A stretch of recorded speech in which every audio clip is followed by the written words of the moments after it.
The Secret of the Four Rivers and Six Ranges.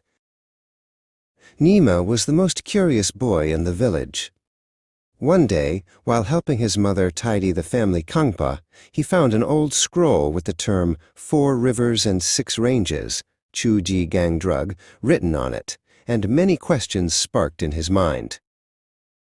The next afternoon, he asked his elder, Dawa, what Four Rivers and Six Ranges truly meant. Dawa, a wise man from the village, smiled and began to tell a story.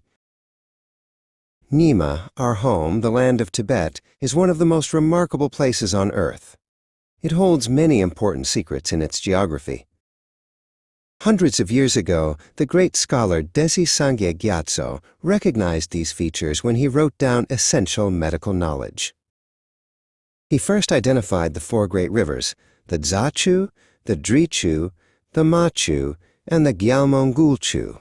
These four rivers are the very lifelines for our people and many nations. Nima asked, "Those are the four rivers. What about the six ranges?" Dawa replied, "Those are the great mountain formations, the Gang. First is the Zalmo Range, then the Tsa Ba Range, and the Mar Khams Range.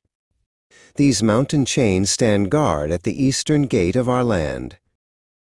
Next are the Pobor Range, the Mar Dza Range, and finally the Minyak Rab Range.